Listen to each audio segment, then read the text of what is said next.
Bonjour à toutes et à tous, je suis heureuse de vous accueillir aujourd'hui pour un webinaire consacré au bilan de la mise en œuvre du Fonds social européen sur la période 2014-2020.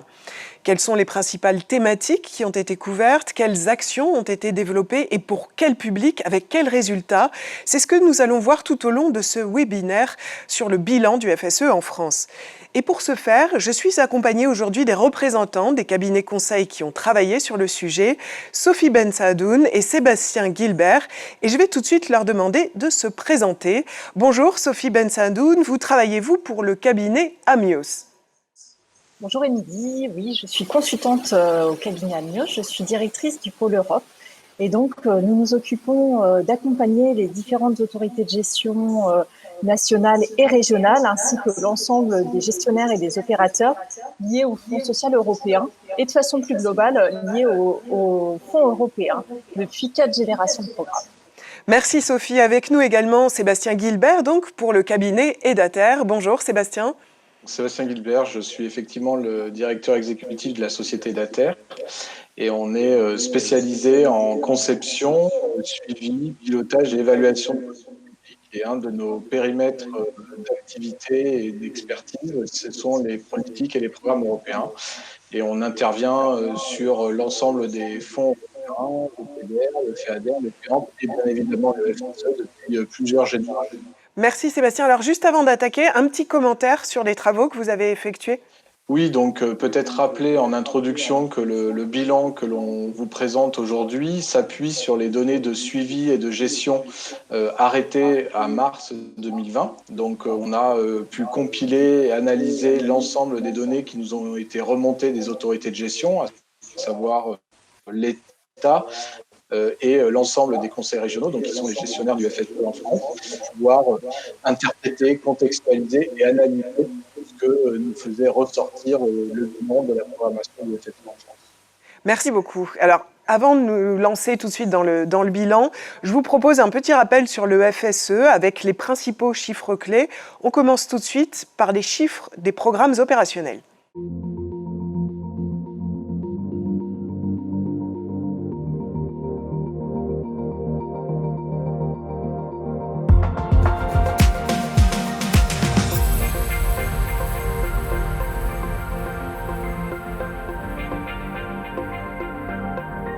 Et en nombre de participants et de volume financier, on voit tout de suite ce que cela donne.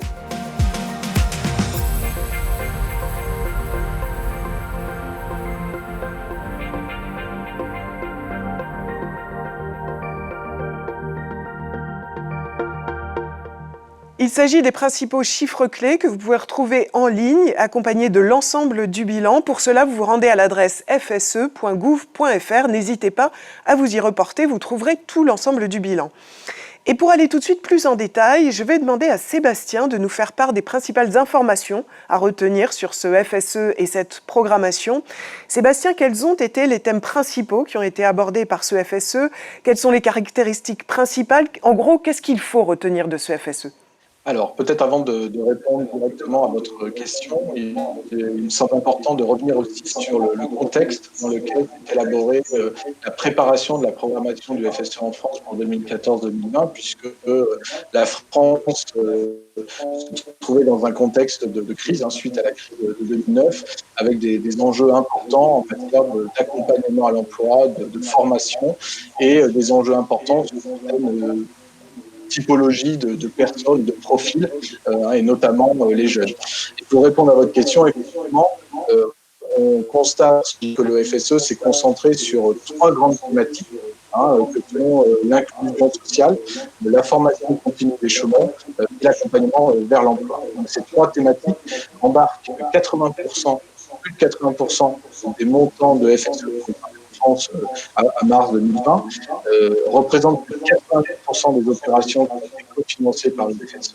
et représentent plus de 90% des participants totaux qui ont été accompagnés au titre des opérations cofinancées par le FSE. Donc on voit bien là l'importance et la prédominance de ces trois thèmes dans la programmation du FSE. Alors qu'en est-il des publics accompagnés? Qui sont-ils? Qui sont ces publics qui sont prioritairement visés? Est-ce qu'ils ont été effectivement accompagnés? On voit ça tout de suite en images.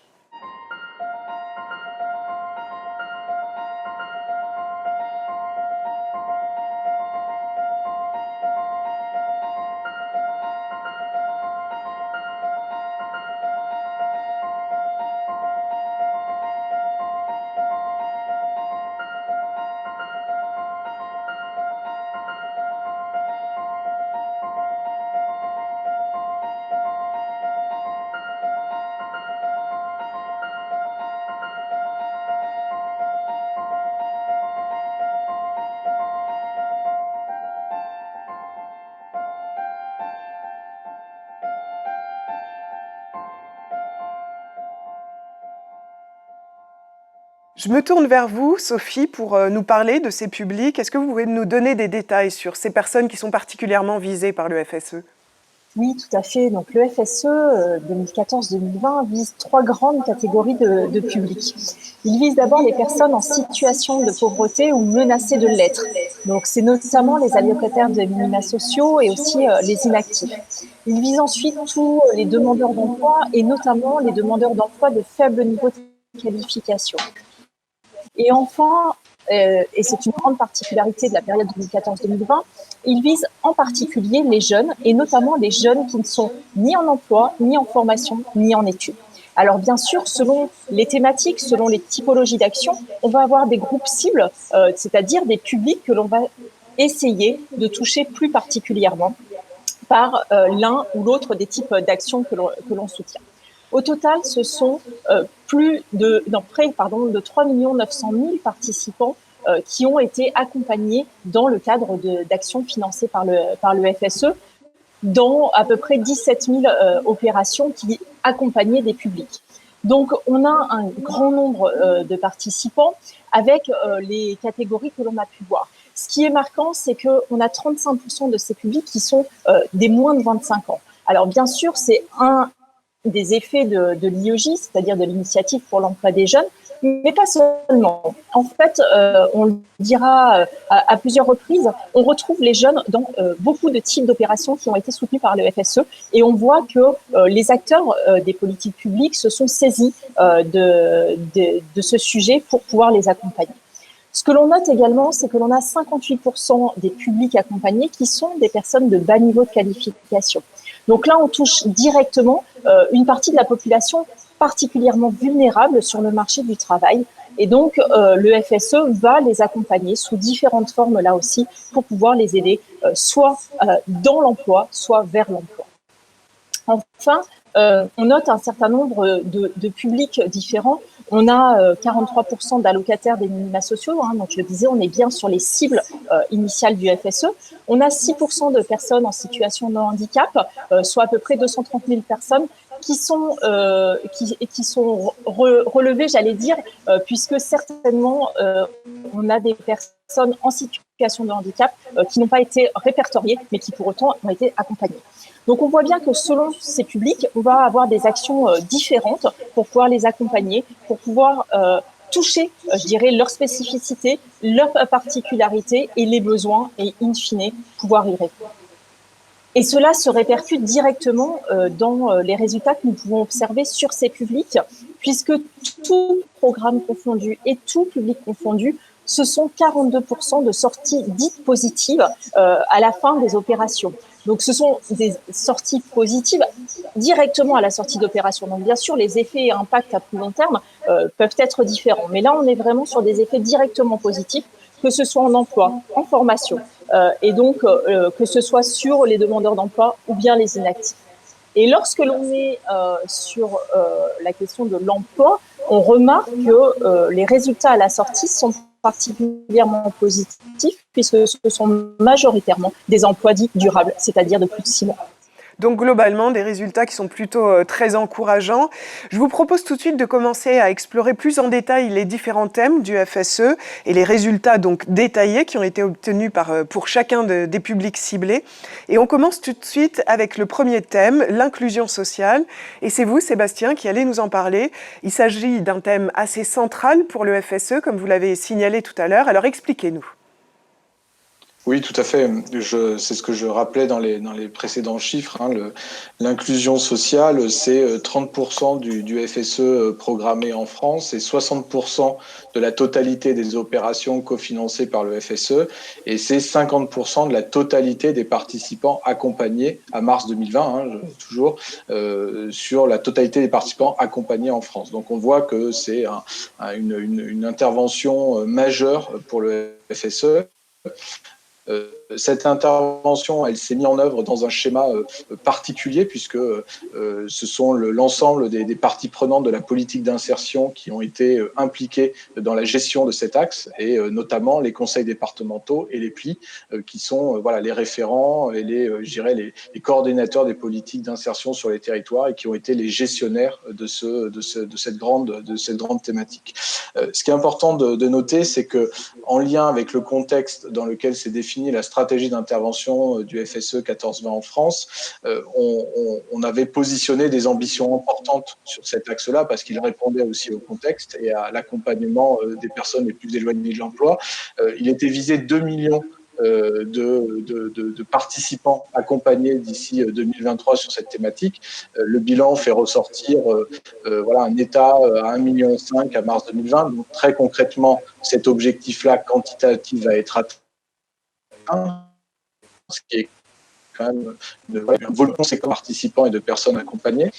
Par ailleurs, on visait les gens les plus éloignés de l'emploi et donc les chiffres mettent bien en exergue le fait que le FSE a permis de toucher ces publics, puisque quand on regarde les chiffres, 3/4 des participants sont bénéficiaires de minima sociaux et une part importante de ces participants accompagnés au titre du volet inclusion sont des chômeurs de longue durée avec plutôt des profils de bas niveau de qualification. Donc des gens qui effectivement cumulent des situations qui les éloignent du marché de l'emploi. Donc on voit bien que le FSE a permis de répondre à des objectifs quantitatifs et qualitatifs sur un sujet majeur d'intervention sur la période 14-20. Et il y a une nouveauté dans cette thématique concernant l'accompagnement des publics avec une vision qui se veut plus globale, une sorte de parcours d'accompagnement. Expliquez-nous exactement ce que ça signifie. Un des objectifs aussi au moment de l'élaboration du programme et du ciblage vers cette thématique de l'inclusion sociale, c'était de pouvoir développer l'ingénierie de parcours. Donc comment on intégrait la personne dans un continuum d'opérations pour pouvoir répondre à des besoins sociaux ou à des besoins professionnels. Et comment on intégrait cette personne dans un parcours qui permettait de lever des freins sociaux et des freins professionnels. Et quand on regarde plus en détail les opérations sur de l'inclusion, on se rend compte que 55% total des crédits thématiques l'ont été sur des logiques d'accompagnement de parcours et que 80% de la totalité des participants accompagnés sur ce thème l'ont été dans des logiques d'accompagnement de parcours. Donc on voit bien qu'on a réussi avec cette programmation à construire cette logique et ce continuum d'opérations pour pouvoir répondre à la diversité des besoins des enjeux des personnes, leur permettre un retour à l'emploi facilité. Donc ça, c'est un élément important. Ce qui découle aussi de ça, c'est que derrière, on a eu une forte coordination de l'ensemble des acteurs intervenant sur cette thématique de l'insertion, et ce qui a facilité la mise en œuvre du parcours d'accompagnement. Merci Sébastien. Et nous allons tout de suite voir s'afficher les résultats du FSE pour cette thématique d'inclusion sociale. Donc en gros, il s'agit de voir la situation des personnes accompagnées avant l'intervention du FSE et leur situation après pour voir quel est le réel impact du FSE. On voit ça tout de suite en images.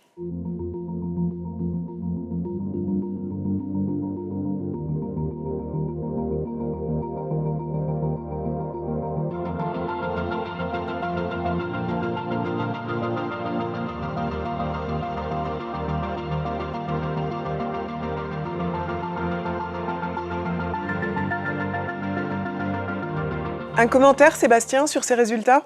Oui, Je pense que ce qui est intéressant de noter, c'est le taux de sortie positive. Hein. Donc, on a 37% de sorties positives. Comme l'expliquait Sophie tout à l'heure, les sorties positives comptabilisent et les sorties en emploi et les sorties en formation. Donc, on a 32% en emploi et le reste en formation. Donc, autant les sorties en emploi sont intéressantes et montrent bien l'effet levier, autant sur la partie formation, effectivement, on a noté qu'il pourrait y avoir quelques leviers d'amélioration parce qu'il y avait des ambitions un peu plus fortes, mais néanmoins, ça fait partie des résultats attendus et visés par l'intervention du FSE sur cette thématique, donc ce qui est très positif. Un élément important que le bilan et les différentes évaluations ont fait ressortir, c'est la capacité du FSE à avoir un effet levier sur la sortie de l'inactivité. Et là, on constate que 59% des inactifs qui ont été accompagnés à travers cette thématique de l'insertion sont sortis d'une situation d'inactivité et sont en capacité, après leur accompagnement, de retrouver un emploi. Donc ça, c'est un élément pour nous très important, d'autant plus que les publics prioritaires pour l'insertion sont bien les personnes les plus éloignées de l'emploi. Donc on a vraiment cet effet levier important sur la sortie d'une activité à travers l'insertion. Merci beaucoup pour ces précisions. Et nous passons tout de suite au thème suivant qui concerne la formation continue des chômeurs. Et je m'adresse cette fois-ci à Sophie. Sophie, expliquez-nous les spécificités de ce thème qui est, comme l'inclusion sociale qu'on vient de voir, un des thèmes majeurs du FSE. Effectivement, la formation continue des chômeurs est une des 3 grandes thématiques du FSE sur la période 2014-2020. Elle représente 29% des crédits programmés, soit plus de 1,4 milliard d'euros de crédits européens sur cette thématique, et elle a permis à plus de 450 000 participants d'être formés. C'est une thématique qui a été particulièrement bien programmée, c'est-à-dire que le FSE a permis vraiment de construire et de soutenir un certain nombre d'actions liées d'une part à la formation des demandeurs d'emploi, mais aussi à l'orientation professionnelle. C'est une thématique qui a la particularité d'être très articulée avec les politiques publiques, notamment celles des conseils régionaux et leurs programmes régionaux de formation. Et de fait, elle s'adosse à ce qui est financé par les acteurs des politiques publiques. Et donc, elle a également permis de sécuriser la programmation 2014-2020. On est sur une thématique vraiment qui a un fort taux de programmation, qui permet d'avoir une bonne dynamique de programmation et donc qui répond à des besoins forts sur le terrain, tout en sécurisant cette partie du FSE. Ce sont plus de 3500 opérations qui ont été conduites sur l'ensemble des territoires. Et je le disais, un grand nombre de participants ont pu être formés à travers des actions très différentes, que ce soit des formations courtes ou des formations longues, des formations qualifiantes ou non, de la préqualification et de l'accompagnement vers des parcours de formation. Donc ça, c'est un élément important parce que le FSE couvre bien l'ensemble de la chaîne des actions liées à la formation professionnelle. Et durant la période de programmation, donc 2014 et 2020, il y a eu une grande réforme, celle de la formation professionnelle. Est-ce que ça a eu un impact sur le FSE ?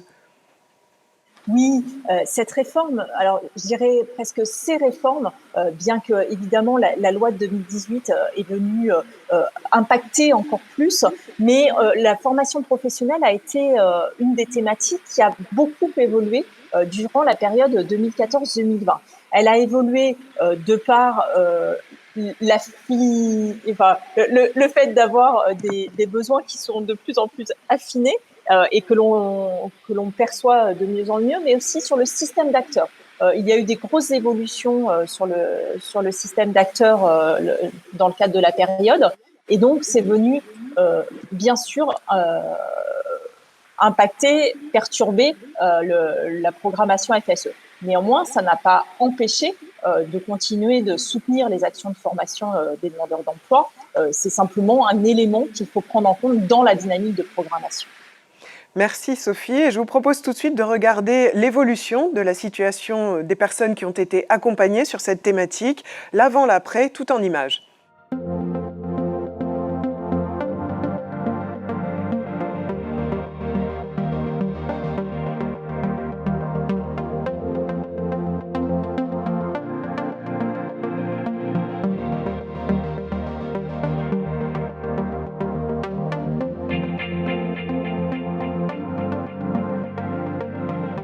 Un commentaire, Sophie, vous aussi, sur les résultats qui ont été obtenus?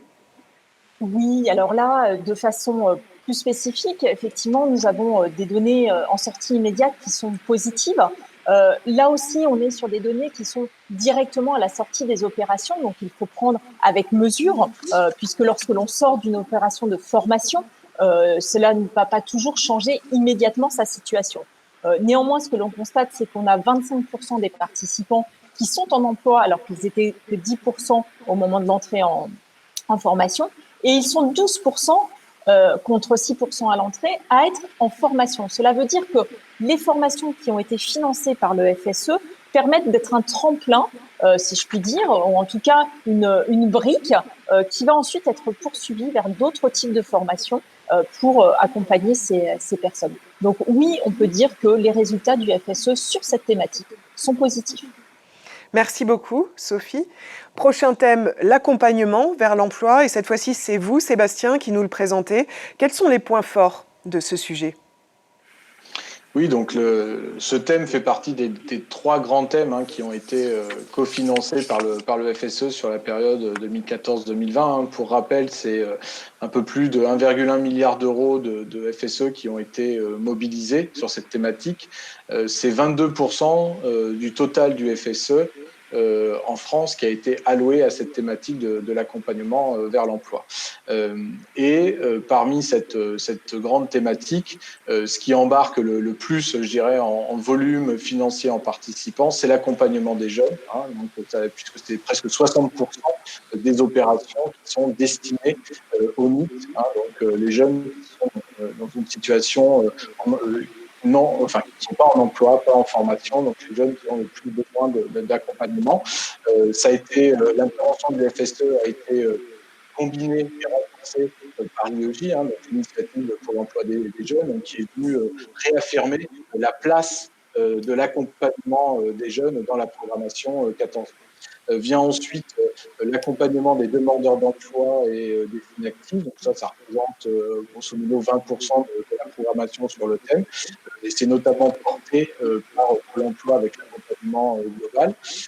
Et puis, pour 14% de la programmation sur ce thème concerne des opérations d'accompagnement à la création d'activités, puisque un des moyens de sortir de l'inactivité, c'est notamment de créer son propre emploi et donc de créer sa propre activité. Et donc ça a été accompagné, ces dynamiques ont été accompagnées dans le FSE 2014-2020.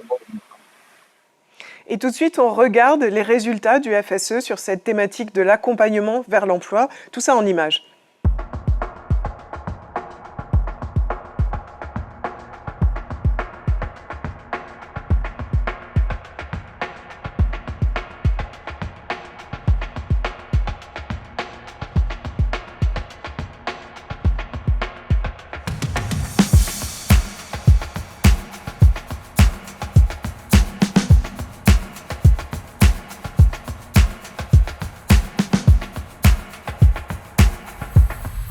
Un petit commentaire, Sébastien, sur les résultats. Qu'est-ce qu'on voit de particulier ? Ce qu'on constate, qui est un résultat intéressant compte tenu des volumes de participants accompagnés, c'est qu'on a près d'un quart des participants qui sont en emploi à la sortie des opérations. Mais on pense que ce résultat est sous-estimé si on regarde un peu plus dans le temps. Effectivement, quand on est sur des opérations de garantie jeunes et école de la deuxième chance, notamment pour les jeunes, pour l'accompagnement des jeunes, la sortie immédiate à l'emploi n'est pas forcément l'objectif recherché après chacune des opérations. Pour autant, on cherche in fine à leur faciliter un retour à l'emploi. Et un certain nombre de travaux d'évaluation qui ont été menés notamment sur la garantie jeune et sur l'IEJ montrent qu'on a un retour à l'emploi supérieur à 25% quand on regarde l'évolution du parcours des personnes 6 mois, 12 mois, 18, 24 mois après leur sortie des opérations. Donc on voit que l'effet se génère aussi dans le temps sur cette thématique de profil. Donc des résultats, encore une fois, très encourageants et notamment pour les jeunes. Alors nous allons aborder un quatrième thème qui concerne l'adaptation au changement des entreprises et des travailleurs. Sophie, qu'est-ce qu'il en est de ce thème? En quoi consiste-t-il exactement et quelles sont ses principales caractéristiques? Alors là, on est sur une thématique qui est très complémentaire aux autres. C'est une thématique qui ne vise pas les mêmes publics, puisque là, on est plutôt sur la sécurisation des parcours professionnels des actifs dits occupés. Donc là, on est plutôt sur la formation des salariés, des salariés en emploi. On est sur la formation des actifs non salariés, donc ça peut être les dirigeants d'entreprise, ça peut être les indépendants. On est aussi sur la formation des licenciés économiques à travers le contrat de sécurisation professionnelle. Cette thématique prend aussi en compte trois autres sous-thématiques. D'une part, l'anticipation des mutations économiques et la gestion prévisionnelle des emplois et des compétences. Là, c'est vraiment l'idée d'aller regarder de façon très fine les besoins en compétences et la gestion de ces compétences, soit à un niveau sectoriel, soit à un niveau territorial. Et puis, deux autres sous-thématiques. D'une part, le vieillissement actif et l'emploi des seniors. Et d'autre part, l'égalité professionnelle. Donc, on est vraiment sur un champ qui est complémentaire à celui que nous avons vu avant, qui est principalement traité dans le programme opérationnel national et les programmes opérationnels ultramarins, et qui regroupe 529 millions d'euros de crédits programmés. Là, on est sur une thématique, contrairement à celle qu'on a pu présenter avant, qui présente un taux de programmation très disparate au sein même de cette thématique. On a d'une part des thèmes qui ont été fortement programmés, qui ont fait l'objet d'un grand nombre d'opérations et ou d'une mobilisation de crédits importante. C'est le cas du contrat de sécurisation professionnelle, puisqu'on est à 41% de l'enveloppe programmée et plus de la moitié des participants de cette thématique-là. C'est le cas également de la formation des actifs occupés, et notamment de ceux qui sont le plus fragiles dans leur emploi. En revanche, les thématiques liées au vieillissement actif, liées à l'égalité professionnelle, ont été beaucoup moins mobilisées dans le cadre du FSE. Au total, on a une thématique qui a permis de toucher 242 000 participants. C'est évidemment là aussi un paramètre important, et notamment des participants particulièrement fragiles. Je pense notamment au bas niveau de qualification, puisque 46% des participants aux actions soutenues par le FSE sont des personnes ayant peu ou pas de qualification. Merci Sophie, et on voit tout de suite en image les résultats pour ce thème.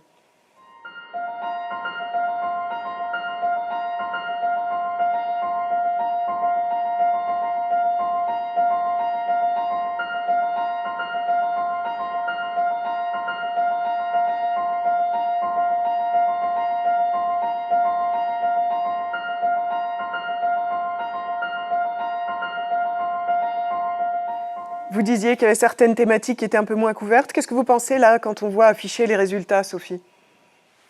Là, on est vraiment sur quelque chose où les effets immédiats des opérations sont difficiles à mesurer. Donc, on a des effets, immédiats qui semblent maintenir plutôt la situation.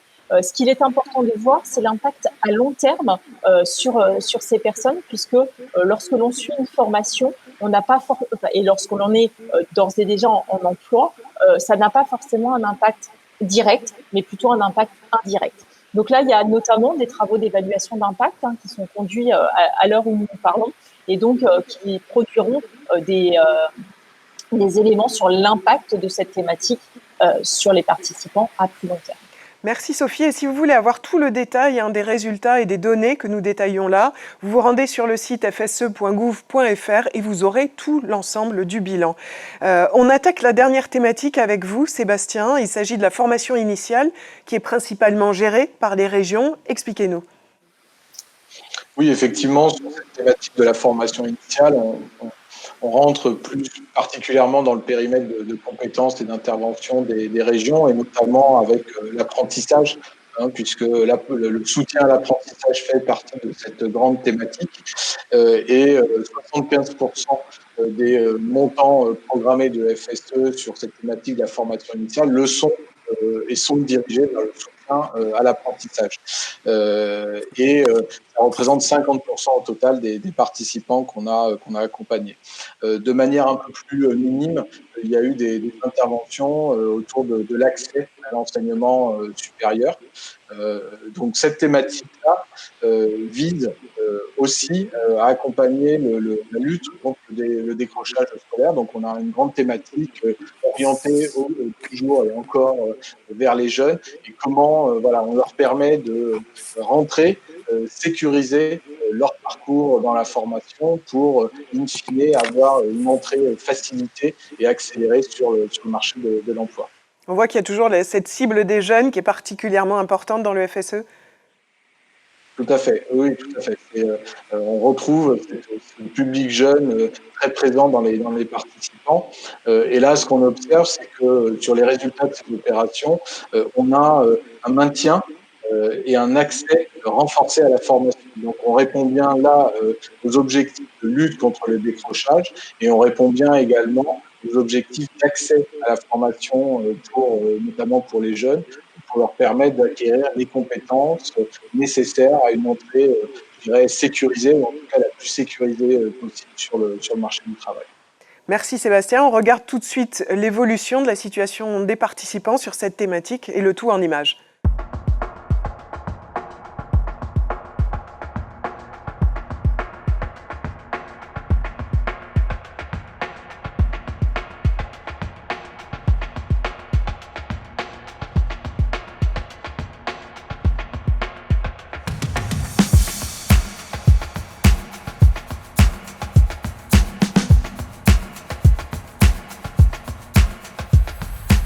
Un commentaire, Sébastien ?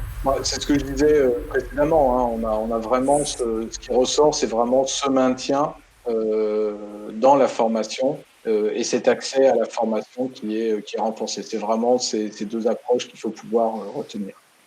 Merci Sébastien, je remercie également Sophie, je vous remercie vraiment tous les deux pour avoir participé à ce webinaire pour nous donner tout le détail sur le bilan du FSE. Vous retrouvez donc toutes ces données en ligne sur le site fse.gouv.fr. Vous aurez la synthèse globale, une présentation par thématique et une présentation par territoire, donc n'hésitez pas à vous rendre sur ce site. Merci à toutes et à tous de nous avoir suivis. Je vous donne rendez-vous tout à l'heure pour un autre webinaire consacré cette fois-ci au FSE+, et à la programmation à venir sur la période 2021-2027.